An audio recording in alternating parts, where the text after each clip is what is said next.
What's good, YouTube? Let's get it.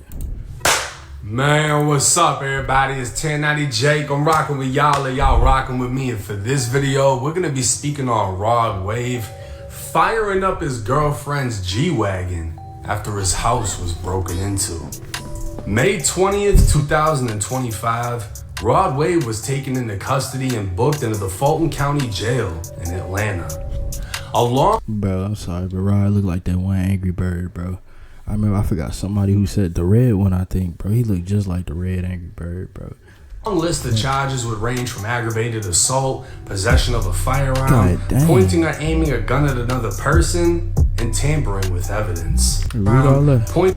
Tampering with evidence, felony, reckless conduct, criminal to property. God dang, bro wasn't playing. He gonna crash by this female, huh? 5'8", 300 is crazy. Crazy weight to height ratio. Pointing or aiming a gun at another person, and tampering with evidence. A total of 13 charges, with damn near half being felonies, has left fans wondering what the hell happened. Spade TV News would post to Instagram Rod Wave's affidavit, and according to the arrest affidavit, on May 13th, officers executed a search warrant at Rod Wave's 6-bed, 7.5 bath, 14,000 square foot, 3-acre mansion that last sold in 2024 for $9 million. I know what I gotta lose. Specifically, detectives wanted the home security footage. They believe the video recordings contain evidence of a previous burglary turned shooting that took place at the residence. Recovering the recording device they sought, detectives found footage from April 21st. Reviewing the footage, the master bedroom window was broken, indicating someone broke into Rod Wave's house, but video from the 2 days before wasn't there.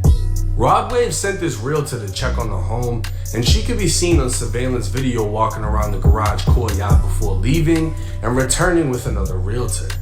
They take pictures of the residence and open the garage door where a Mercedes G-Wagon parked. They were not seen taking anything from the home and eventually left. Rod Wave's girlfriend, Minnie Barbie, whose real name is Manara. I observed that Miss Andrews arrived at the residence in a BMW at 2 hours and pulled up to the residence and then backs out at whatever hours. Mr. Green and his unknown associate are then observed pulling into the residence at 21:15 hours. Mr. Green and the associate exit Mr. Green's GMC Denali and then enter the residence after the associate grabs Mr. Green's keys from the vehicle for him. Miss Andrews then pulls back into the residence at 21:17 hours and enters the residence. Raya Andrews can be seen pulling up in a BMW. Shortly after, Rod Wave and an unknown associate would pull up in an SUV. Rod and his associate could be seen carrying bags and what appeared to be a box from the residence while his girlfriend followed. While the surveillance footage had no audio, it appeared to detectives that Rod Wave was arguing with his girlfriend. She could be seen yelling at Rod, who in return pulled out a Glock 20 10mm pistol from under his left arm, opening fire at his girlfriend's G-Wagon that he bought her for Christmas. The same G-Wagon posted on her Instagram. Nah, bro was not having it, huh? Detectives would... Hey, she tough. She tough. I ain't gonna lie, Rod. You crashing over that? I ain't gonna say it's understandable, because it's not, bro. You shouldn't be crashing over no shorty, but... Christmas. The same G-Wagon posted on her Instagram. Detectives would count Rod's shot 14 times until the weapon was empty. 11 bullets would strike the G-Wagon, 1 round struck Rod's Rolls Royce, and 1 round struck a wall, while the 14th bullet was never recovered. While Rod was shooting, his associate was unfazed, as if he knew it was going to happen. He just continued to place things from the house inside of the SUV.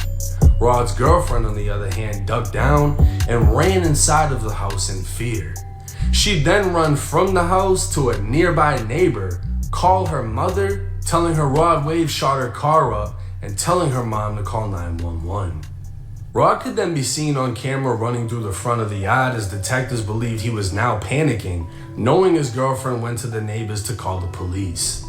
Rod's associate would also seem to panic as they both jumped into the SUV, but their exit was blocked by Mini Barbie's BMW. With Rod Wave driving, he'd reverse into the BMW in an attempt to push it out of the way, leaving his tires spinning. Pulling back up to the garage, Rod's associate would shut the garage door to prevent the shot-up G-Wagon from being seen. Rod would get out of the SUV while on the phone, and his associate would begin collecting shell casings. Rod would attempt to drive around the BMW, but ended up striking a staircase and blowing out his front tire, disabling the SUV. Getting out, Rod would grab shell casings near the windshield wipers, throwing them onto the stairs before calling someone else on his phone. Bro was trying to Rod cover would his lock tracks, the huh? SUV, lock up the house, and leave through the back of the residence. Bro trying to cover up his Detectives tracks. would locate a damaged backyard fence, leading them to believe 300-pound Rod Wave broke the fence while escaping through the back. Hey, bro, that low-key was so unnecessary, bro. This dude making a video, he had to say 300-pound Rod Wave, bro, breaking the fence, bro. Come on, bro. That's low-key violation, man.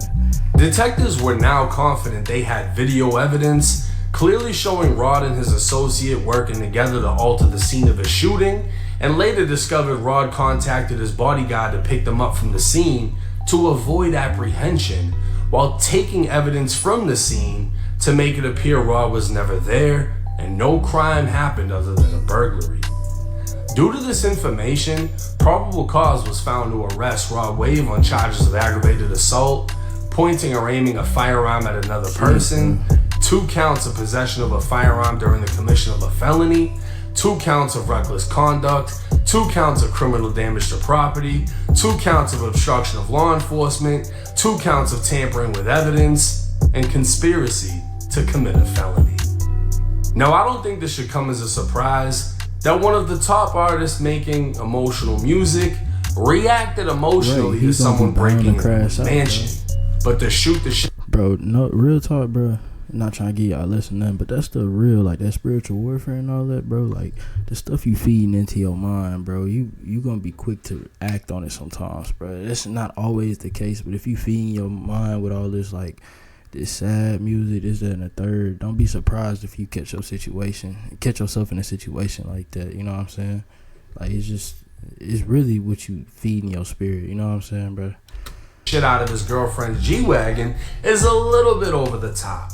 But we don't know if she was bitching his ear off on the phone and he just snapped.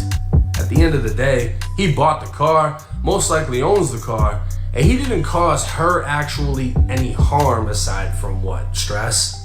The paperwork never stated he aimed a gun at her or threatened her with it, even though that's what he's been charged with. But Rod has Drew Findling behind him. You know, Dirk's lawyer, Young Boy's lawyer, meaning this shit is about to go away with a quickness, but Rod's girlfriend will play an important role. On the night the burglary took place, police responded to the mansion after receiving reports of a domestic dispute, with witnesses hearing yelling and screaming. Mini Barbie was outside crying, as she was the one that discovered the home had been broken into, with the safe in the basement being dragged across the floor before being emptied. The investigation revealed bullet casings, bullet holes, 2 shot-up luxury vehicles, a handgun, a broken window by the pool, and a hammer in a nearby bush. The scene resembled a fucking shootout, leaving detectives wondering what actually took place, which led to the search warrant for the surveillance video. Now, Drew Findling would comment, only saying there is no truth to the charges. Rod Wave was a victim to a burglary and committed no crimes. How he was even charged as a result of this situation is incomprehensible, and this will absolutely be resolved in favor of Rod Wave. Ain't no way. Obviously, Drew isn't going to comment on the alleged surveillance video that's been recovered, but eventually, that argument will come. Now, I find it highly disrespectful, being a big guy myself, that detectives assume Rod Wave broke the backyard fence by jumping over it. And if they had that on video, I ain't gonna lie, that shit would have went viral, seeing Rod Wave jump a fence. But anyways, to hear that this happened and the detectives are alleging they have the video of him pulling out the gun, shooting up the car, and then covering up everything that took place, I'll say this. If a crime was committed, it isn't as serious as what he's been charged with. Yeah. And if you've ever been locked up, you might have heard of the spaghetti effect. When you throw a plate of spaghetti at the wall, it slaps, it starts to come down, and eventually the majority of the shit hits the floor while a couple of things are still standing. And that's what I think is going to happen with these charges.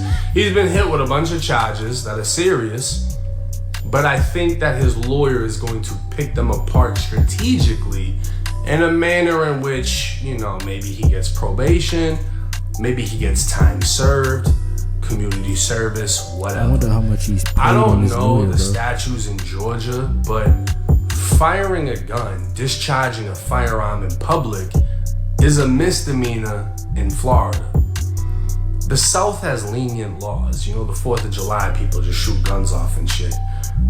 Maybe his lawyer will go that route. At the end of the day, he fired into something that he bought. You know, he bought the G-Wagon.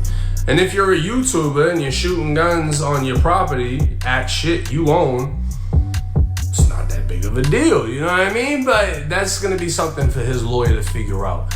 I don't think he caused harm or threatened his girlfriend. I think that if your home gets broken into, your safe gets ran through and emptied, we don't know how much money he lost, you're gonna be pissed, right? And maybe he lost shit worth more than that fucking G-Wagon, and he was like, you know what? Fuck your car, because I just lost all this shit. And he did what he did, allegedly. We don't know. We're just the bystanders that are gonna sit back and see what the fuck happens with this case. And the fact that he has one of the best lawyers, and again, this isn't some federal shit, and Rod Wave is not a felon. He can legally have the gun that he had. It's another important piece of information. I thought he did. As far as trying to cover up his tracks and, you know, taking the shell casings and this and that. Look, we're just gonna have to wait and see how it plays out. He's already out on bond. I highly doubt he's stressing the shit. I mean, bro, if you got a $9 million mansion and you can afford to shoot into a G-Wagon and a Rolls Royce, I'm pretty sure he's not stressing this. But hey, let me know y'all's thoughts and opinions in the comment section. It's 1090 Jake. I'm rocking with y'all and y'all rocking with me. Until next time. Hey, don't crash out on y'all girl and shoot that G-Wagon up, man. Make sure you like, comment, subscribe, bro.